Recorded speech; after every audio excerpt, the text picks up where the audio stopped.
Some tough moral questions to be faced now on BBC2 in this week's case from Court TV.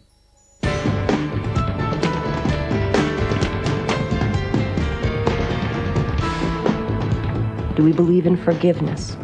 Do we believe in mercy? Do we believe in justice? I think their crimes are bad enough that, yes, they should stay in prison for the rest of their lives.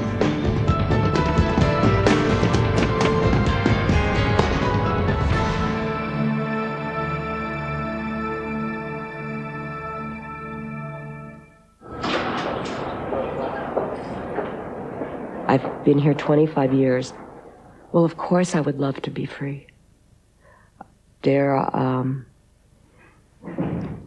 Anytime, all I have to do is look at fences and wires and know that there's a whole world beyond this. I was 21 when I came into prison. It was an important day for Patricia Krenwinkel. After 25 years in prison, she was going before a parole board that had the power to grant her freedom. The parole board had to decide whether 25 years behind bars was sufficient punishment for Krenwinkel, or whether some crimes are so horrific that however much someone has reformed, they should stay locked up forever. The parole hearing took place at the Californian Institute for Women at Frontera, the prison where Patricia Krenwinkel was held. Patricia Krenwinkel was convicted of murder, but hers were no ordinary crimes.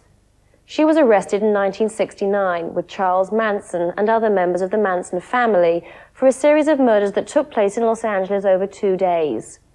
Krenwinkel and others had gone to the home of actress Sharon Tate and her husband Roman Polanski. Tate, who was 8 months pregnant, was found lying on the floor covered in blood.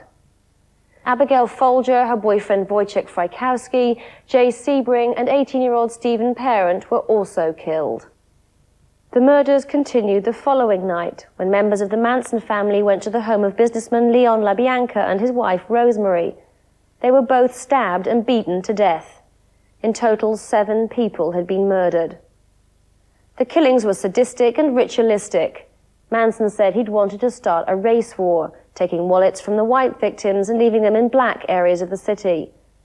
The crimes terrified the people of Los Angeles and dominated the news for weeks. Patricia Krenwinkel, still a follower of Manson and having shaved her head at his request, was sentenced to death for her part in the 7 murders. But a year later, California abolished the death penalty, and her sentence was commuted to life. By technicality, they got a lot more than the victims in this case will ever get, and that's a life. That's the only lucky break that they deserve, and it's more than they deserved.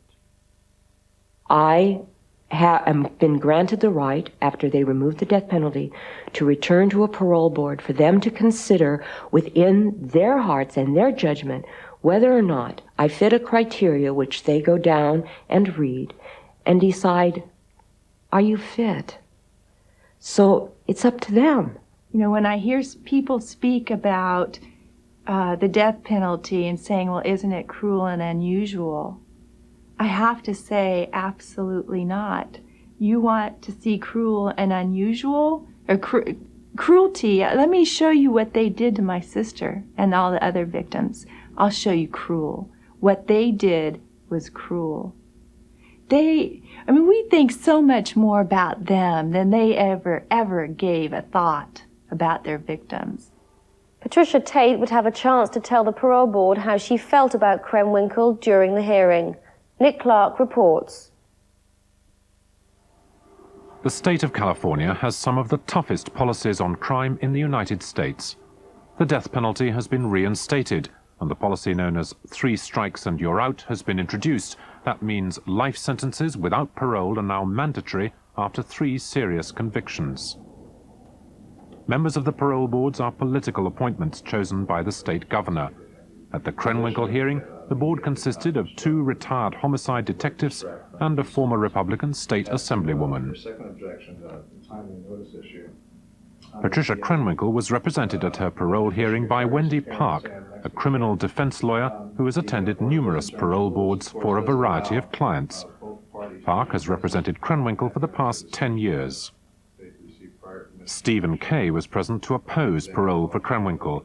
He was one of the prosecutors in the original trial in 1969 and has campaigned against parole for all the Manson followers ever since.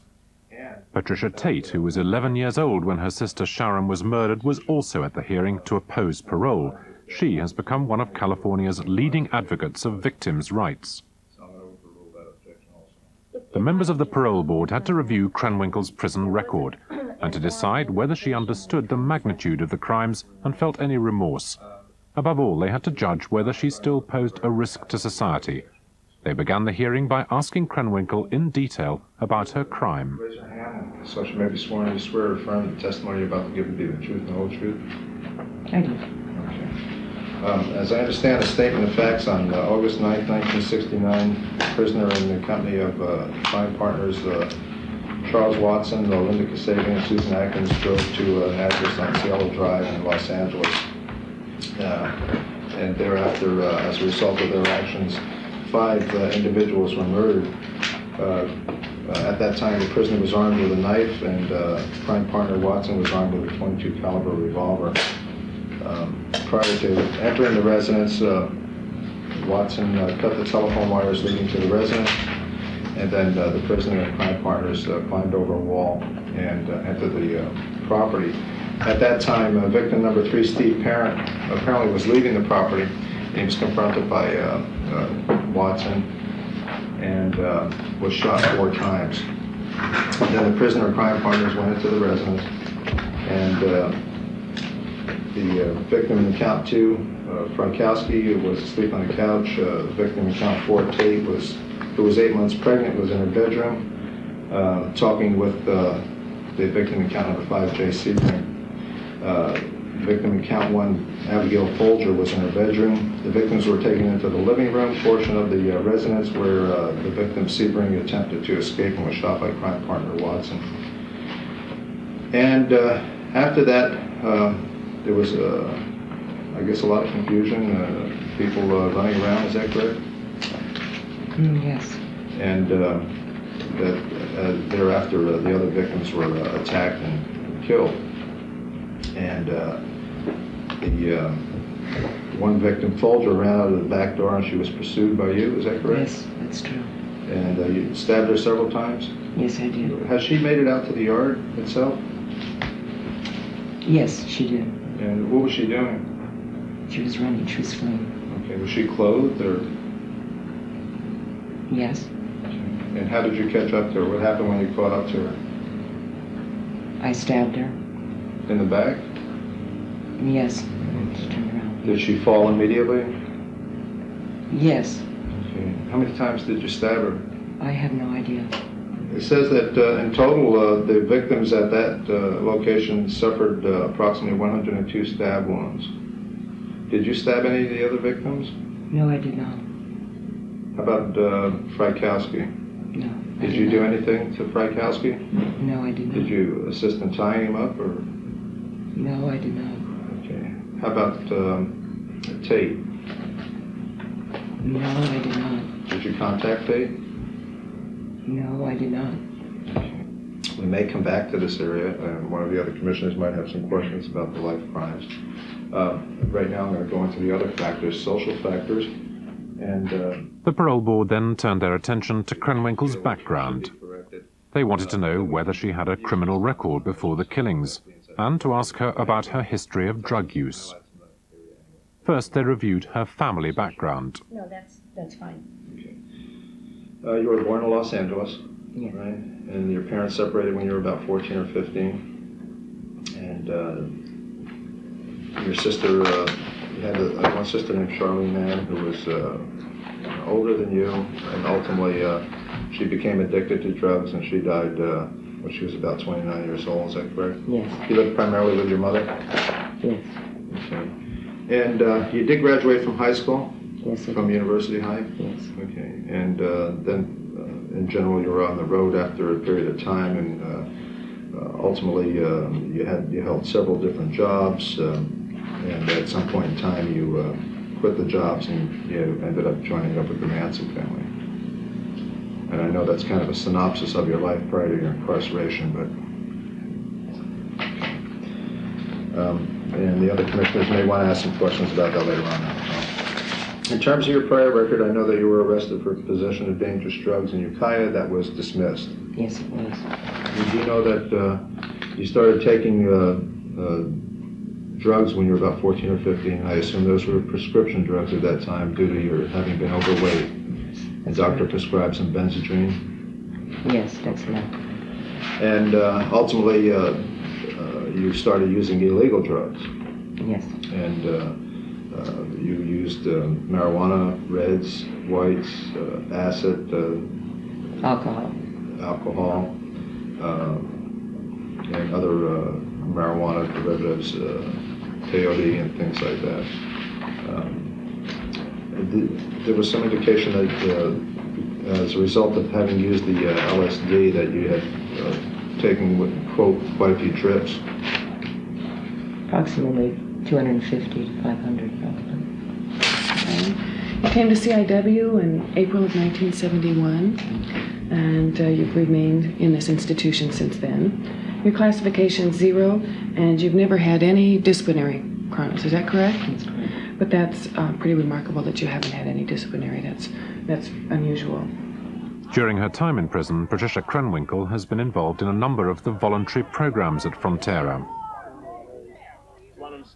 The inmates run their own firefighting unit at the prison, and the board asked her about her work on physical training for the members of that unit. I notice your work now. You're a trainer. Yes. And you received exceptional work reports. What type of training are you doing? I'm a physical fitness trainer for the women who are trained here to go to fire camp. We have 3 fire camps that are, 2 of them are located in San Diego, 1 in Malibu. These women have to meet the fire requirement physical fitness tests in order to be able to go out and live at these camps and fight the fires as we just had, all those massive fires. All our gals are out there doing that. And so it's a good job. We have to teach them teamwork because we work as a team, myself and the other trainers. The focus is teamwork and physical fitness, and because it's one of the few programs here that of course requires not only physical fitness, but you need to be able to work and get along well together, and you need to have a really good philosophy about the people you're working with, because your life relies on those other people in a fire situation. You've been involved in the walkathons for child abuse prevention, and you have been active in the READ program, which is a tutoring program. Yes. Is that in the evenings? Yes, it is. And is that a little different than the Yes I Can program? Oh, Yes I Can is, that's a program that you help tutor people to get their GED. READ helps people to learn how to read. Most of the skills are back from about 5th grade. Okay, so most of our readers are they're not 5th grade education. I see. So they're not even close to getting their GED. No, they need your right. We're just trying to develop word skills and reading skills on a very basic level. And have you personally gotten a lot out of doing that? Oh, I've loved doing that. Think of the impact that she must have on some of these young people, where she can, talk about what happened to her as a young person, as becoming so extremely involved in drugs, and where all of this led to. And look at her sitting in this prison setting and, being able to communicate with these young people on a one-on-one basis. So she's doing that too, and I think I think it's great. I mean, it's giving something back. Every time she volunteers, she gets a chrono written up and put in her file, which can be used to her benefit when she has a parole hearing. So it's not like she's doing this all for free just out of the goodness of her heart. She's no dummy. I mean, she's doing this because she's getting brownie points. I do it for myself because it feels so good to be able to try to give something back to the community and to the people at large, because I feel like it's necessary for me to feel like that I'm able to do something, that in my life I have to give it some kind of purpose. Whether there has been specific Next, the parole board had to decide whether Patricia Krenwinkel still posed any risk to society. To do that, they turned to her most recent psychiatric evaluations.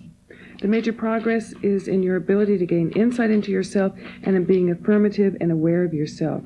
You have learned to communicate this new understanding and present yourself in a positive, clear manner, even when you have to talk about the worst aspects of yourself, such as your involvement in a crime. From this new understanding, your expressed remorse and compassion becomes believable.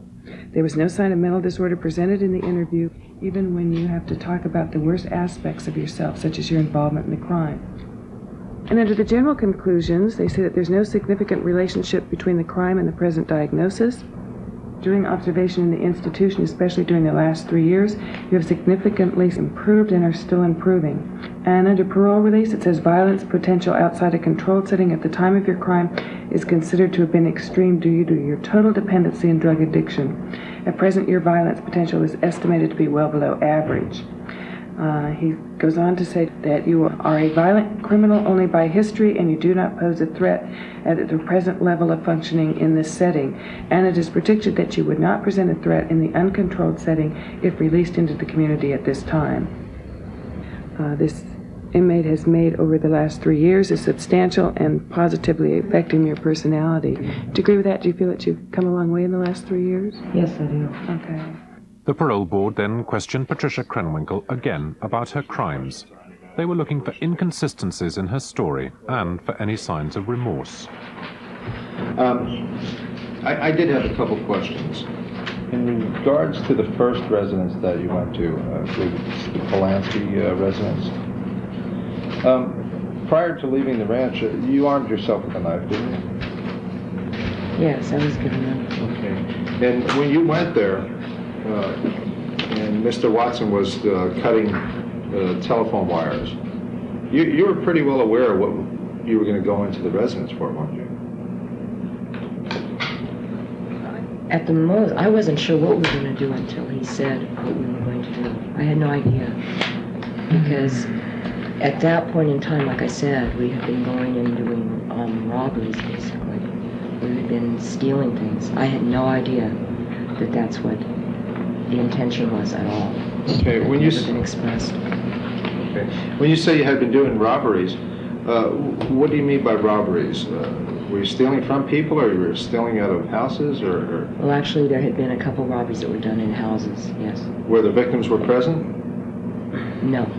So you went into homes where no one was present, you took some property? Right. Okay. Did you think you're going to kill anyone? Absolutely not. Were you the type of person that wanted to kill someone at that point in time? Absolutely not. Why didn't you leave? I would have never thought of leaving. I didn't know what to do. I was waiting for instructions. Okay, so the first victim shot outside of the actual residence itself, but on the property of the residence, right? And you've seen this person mortally wounded, now you go into the residence. And apparently you displayed your knife at that point in time and actually rounded up 3 of the victims. I went, yes. Okay, and that would have been Miss Tate, Folger, and one other person. Did you take 3 people out of the bedrooms? One of the, yeah, I think. Kind of round them up? Yes. Sebring? Yes, Okay, Sebring. yes. Okay. You rounded them up and brought them all into one room? Sometimes I am not sure who said what and what really happened, because there are so many accounts from everyone. So to do it, so to do complete justice, I don't have absolute recall of 25 years ago.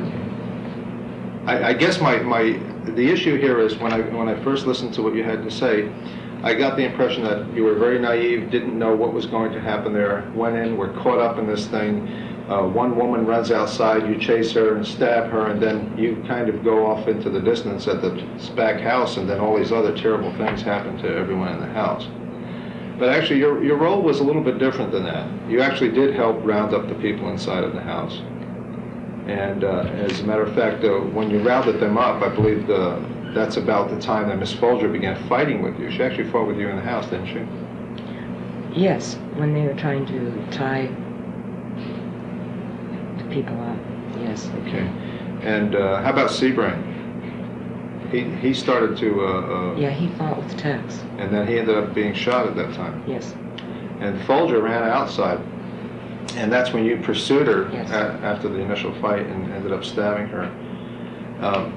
And so you had already seen at this point in time 2 persons murdered, or at least mortally wounded, and you yourself had participated in an additional one where someone was laying possibly mortally wounded. She had been stabbed numerous times. And then you went to the back house. Now, what did you think at that point? 3 people were dying or dead. Yes, and I felt, it's hard to describe because I had no idea even how to connect a thought together at that point. I had no idea what we were going to do when we went to that residence. When all the madness took place, I had absolutely there was no way to put together the kind of rational thinking because there was no rational thought in my head. I had followed the instructions as I had been told to do, as I'd been doing for a very long time, and at that point everything was out of my control. I felt helpless. I felt hopeless to do anything. All I was doing is carrying through a macabre dance. It was horrible, and I didn't know how to stop it. And I never knew how to stop it, just like I never knew how to stop Manson all along. At that point in time, when this was occurring, you weren't under the influence of drugs, were you? Yeah. Now, but my reality had been altered from years of drug use. Now, in reference to the LaBianca deaths, my understanding, the way you explained it, as I understood it before, was that when you went into the house, she was in the bedroom, you went in and she had a pillowcase on her head, and you attempted to stab her, couldn't, and then you went and got Tex, and you don't know what happened. But as I understand some of the documents related to this matter, in fact, when you went in with Miss Van Houten, she placed the pillowcase over Miss LaBianca's head, and then when you stabbed, you didn't bring a knife to that residence. You used the knife from the house, is that correct? You went into the kitchen and got a knife? Yes. And you went into where Mrs. LaBianca was, and you stabbed her. And in fact, you tried to stab her in the neck, and I guess you stabbed her in the collarbone so hard the knife either broke or glanced off. Is that correct? Yes. And that's when you went and got Tex Watson, because he had a bayonet. Yes. Okay. Now, when he came back into the room, and you were there when he started stabbing her. Is that correct? I was leaving him because he was telling me instructions, and I was leaving the room. But you watched him stab her. No, I don't recall that. Okay. Well, let me ask you this then. The only reason that you went and got your crime partner was because you were ineffective in murdering this woman, so That's you right. got someone that could do the job properly. Okay. Any questions, Ms. Bennett? I just have a couple. And what was your relationship with Manson? Originally, when I met Mr. Manson, basically I fell in love with a man. I met him, and it was he and I thought I was falling in love with a man. Eventually, he started defining himself as a god. And once becoming a god, then there is not a male-female relationship as would be considered. So initially you had an intimate relationship. Yes. But then it changed. Yes, absolutely. Okay. All right, those are all the questions I have. Mr. Guadarrama. Yeah. In reading all the documentation, it indicated that you really lack remorse. I felt empty. How do you feel now about what you've done? It's grotesque. It's absolutely horrible. It's very difficult for me to live with the fact that I could do anything so horrible and so horrendous. Because that is not who I am. That is not what I believe in. I have always felt that things should be treated with gentleness, tenderness, and love. Because that's the most lacking thing that I have found in my life and in most people's lives. I've never tried to create something that was ugly. And that's what came out of me. So I try every day, the best I can, to deal with it. Every day of my life, I try to define to myself that I have a little bit of self-worth. because it is terribly difficult to deal with this on a minute-by-minute basis, because I feel terrible about it, but I cannot change it. No matter what I do, I cannot change 1 minute of my life. And as I've said before, I don't expect the board to say that I can go home. I am paying for this as best as I can. There is nothing more I can do outside of being dead to pay for this, and I know that's what you wish.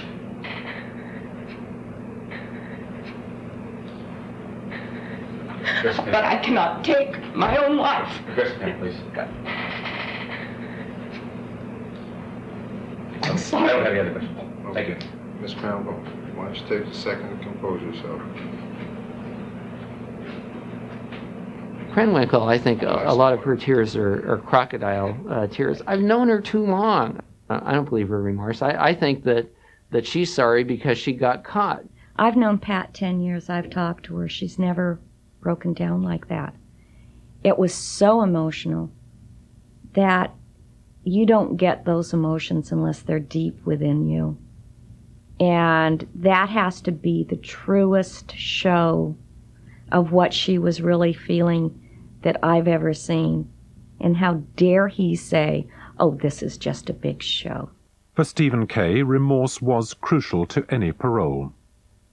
I think that in our culture, in our society, it's hard for us to understand how human beings can go out and murder other human beings. We look for reasons to try and understand why people can do this sort of thing. And if at least if they say they're sorry, we say, oh, gosh, they must have been temporarily insane or something like that. They were not themselves, because look, they're sorry now. They're crying. And isn't that good? And it makes us feel better about ourselves, that we can understand how this terrible thing could have taken place. Remorse, there is, again, it's like there is no more than saying, I absolutely apologize. I don't know what they want. Do they want a wellspring of continuous tears for 25 years? I live with this every day. When I wake up every day, I am in a cell. I have been removed from the people that I love. Every day I wake up, I know why I'm here. I know that I have done something that has offended the community and the state and people. So I wake up already knowing that somehow I am an offense. That's why I am here. Patricia Tate insisted Krenwinkel hadn't changed. Absolutely not. It doesn't matter. She is maybe one of the worst. She willingly participated both nights. She wanted to do what she did. And she went out and did it. And I don't care if she's rehabilitated. I don't care anything about her except for that she should stay in prison for the rest of her living life. At the hearing, it was Stephen Kay's turn to make his statement to the board. He believed Patricia Krenwinkel should never be released. Having heard her described as a model prisoner, he urged the board to remember the viciousness of the crimes she'd committed. Okay, Mr. Kay. Thank you. Members of the board, when you are considering whether or not to find Patricia Krenwinkel suitable for parole, I'd urge you to strongly consider what Charles Manson had to say about her. Now, Charles Manson, I think we can all agree, is a despicable human being. However, Charles Manson did live with her on a day-to-day basis over a lengthy period of time. Excuse me, I really hate to do this to Mr. K because I realize I'm interrupting his final speech here. But it's my understanding that the prosecutor can only limit his comments to the facts that are before this board, the facts that are in the C file. And I think outside comments from anybody, whether it was Mr. Manson or news reports or anything else, are improper for this board. Mr. Manson said that Miss Krenwinkel was his complete reflection, that she was more like him than any other member of the family. Now, this is kind of a scary thought, isn't it, since we know about other members of the family. Has Patricia Krenwinkel earned your vote for parole suitability due to the fact that she's stayed out of trouble in prison and has now, during the last 2 years, attended AA and NA classes and psychotherapy on a regular basis? I think the answer is definitely no. What she has earned is the right to still be considered as one of the most cold-blooded female murderers in American history. Has she made progress in prison, in the controlled prison setting? I think the answer to that is that she has, especially during the past 2 years when she is finally facing up to her long history of drug dependency. But make no mistake about it, the main reason that Patricia Krenwinkel should be found unsuitable for parole is due to her active participation in 7 of the most vicious, brutal murders in the history of American crime. These were random murders of strangers. These are people, most of these people were innocent people literally butchered in the supposed sanctity of their own homes. And Miss Krenwinkel, of course, was a participant on both nights of murder. Let's look a little bit at her participation. And some of what I'm going to tell you varies a little bit from what she told you today. I'm glad that, Mr. Chairman, you brought out at the end that she was armed with a knife when she left the Spawn Ranch. She was armed with a knife. They were all armed. They knew what was going to happen. This wasn't going to be a burglary or a robbery. Tex Watson had even had training classes for murder at the ranch on how to stab people, that when you stab them, you don't just stab the knife in and pull it out. You pull up on the knife because you can cause more damage. When she got in the house, she walked in towards the bedroom area. Abigail Folger was in bed reading a novel, and then Miss Krenwinkel and Miss Adkins went to the back bedroom. Sharon Tate, who was 8.5 months pregnant, was in bed. At the foot of her bed, talking to her, was her longtime friend Jay Sebring. At knife point, Miss Krenwinkel and Susan Adkins got Sharon Tate and Jay Sebring and Abigail Folger out of their bedrooms into the living room. Miss Krenwinkel fought with Miss Folger to try and keep her there. Miss Folger broke free, ran out of the back of the house. She followed Abigail Folger out to the front yard, all the way past the pool in the back and around to the front quite a distance, and pounced on her in the front yard and stabbed her over and over repeatedly. She had no remorse for this. All she could talk about in the car on the way back was how her hand hurt from stabbing the victims. And she did use the word victim. She didn't say from stabbing the victim, but she said her hand hurt from hitting the victim's bones when she was stabbing them. I strongly urge the board to find Patricia Krenwinkel unsuitable for parole and give her the maximum 5-year denial that is provided for in Penal Code Section 3041.52c. The fact that she has programmed well during the last 2 years does not overcome what she has done in these terrible, atrocious murders. I think that if you look at the total picture, Patricia Krenwinkel still presents an unreasonable risk of harm to society. Thank you very much. Thank you, Mr. Kay. The parole board is not supposed to take the notoriety of the crime into account, but in the Krenwinkel case, it was difficult to ignore public opinion. The Manson murders were amongst America's most infamous crimes, and the public outrage at the time left a lasting impression. Granting Patricia Krenwinkel parole could be construed as being soft on crime and could have serious political consequences. The publicity rekindles the memory in everybody's mind about what Krenwinkel did and what the other defendants did. That's the biggest weapon that I have in these parole hearings, because outside of Manson, they're all model prisoners because they're smart. And they know that they can never have a chance of getting out of prison unless they are model prisoners. And their criteria is very much based on, are you a danger? Would you commit the same crime? Well, if that's part of the criteria, of course not. I would never do any of that again. Number one, the circumstances would never come, but my God, I've grown. I've spent these years looking at every detail of the kind of person I was that allowed me to get into a situation like that. It could never be repeated. For Patricia Tate, that was not the point. It doesn't matter. It's not an issue. She committed a very heinous crime, and she not just went out the first night, she went out the second night. She knew, because she committed murder the first night, and she willingly went out to kill the second night. After a short recess, the parole hearing continued.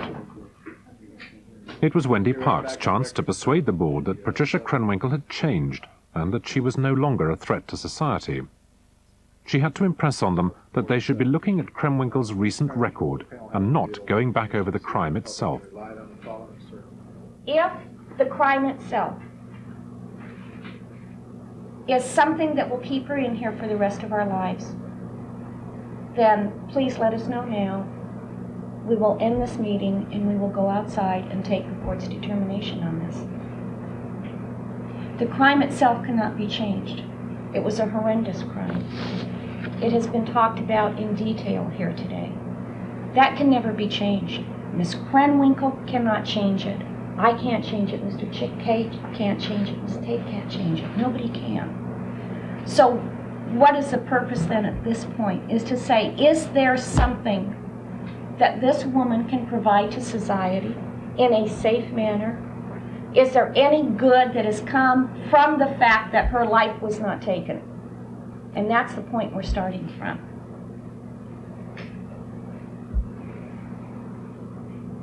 I would love to sit here and just read through everything that I have read in this file over the years that I've been doing this, over the period of time that I have read the most recent updated file. This woman has finally pulled out of a horrendous experience and is now able to give something back in her own way. Use of drugs, as we all know, can have a horrible effect on people. It can be mind controlling, and that is what has happened here. That is what happened that many years ago. We've talked about the Manson family, and in the past I've also talked about cults. Most recently we've had David Koresh, another cult leader that was able, through the use of drugs or power or the drug of religion, to control people, to control their lives, to get them to kill for him. And isn't that what happened 25 years ago with Charles Manson?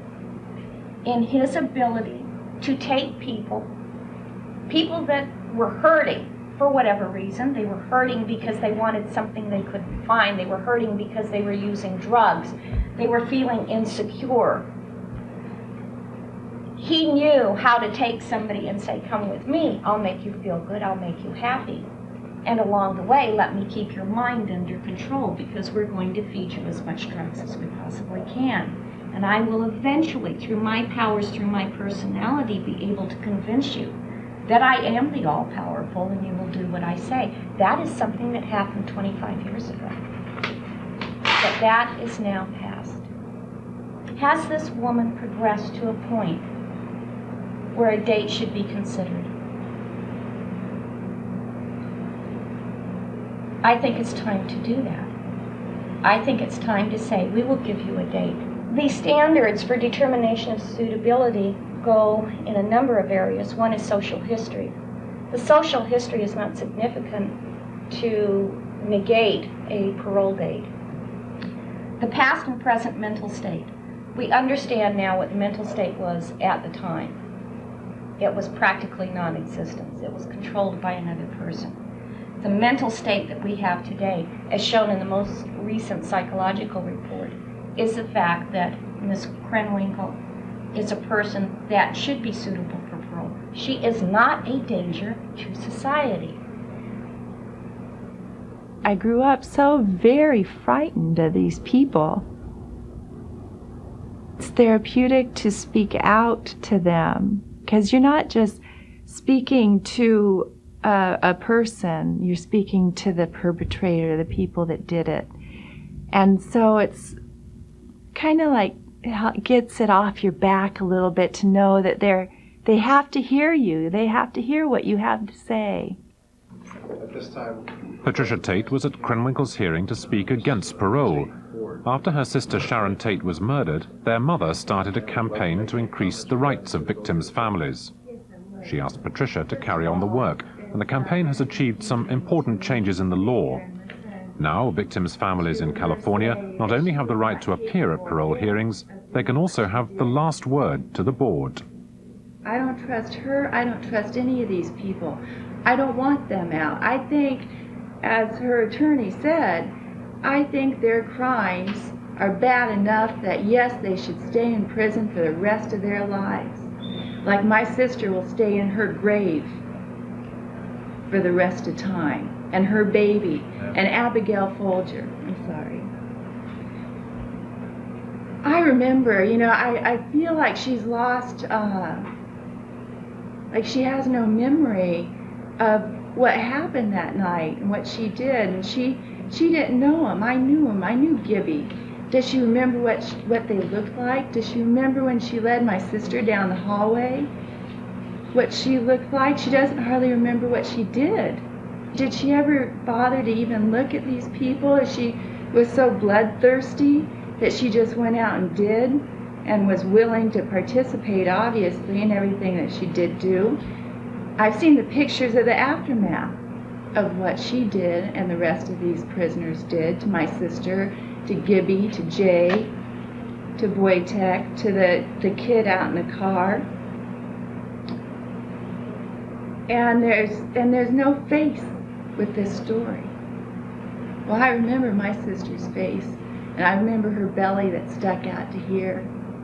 And nothing can be done about it, absolutely nothing, except for my sister and Gibby and all of them paid with their lives. And I think that she should pay with her life in prison. And there should be no question about it. I get countless letters from people. People are afraid of them. They will always be afraid of them because they were easily led. They were led by Charles Manson. I don't want to take chances that she's going to get out there. I don't care if she's 68 or 102. I don't want to take a chance on any of these people getting out at any age and being able to be led again like they were once by some wild, crazy maniac. And I think most people out there aren't willing to take that chance either. We don't want to see these people out. Their crimes were so heinous that they should all be in prison for the rest of their life. I don't want them out to make more victims, for them to fall prey on what they fell to with Charlie Manson and this whole cult thing. And her crime was, yes, absolutely bad enough to stay in prison for the rest of her life, and I hope that's exactly what happens. It's caused my family much, much, much pain. It will go on through, when my mom's passed away now, it will go through me. What she did will affect down generations and generations and generations, the big ripple effect. I don't understand these people. I don't understand why we even put them up for parole.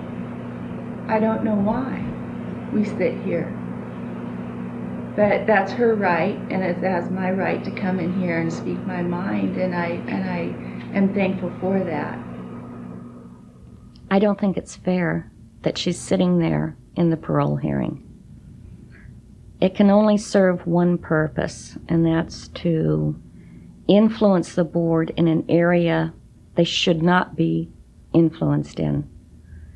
She basically has the last word. And what is proven by that?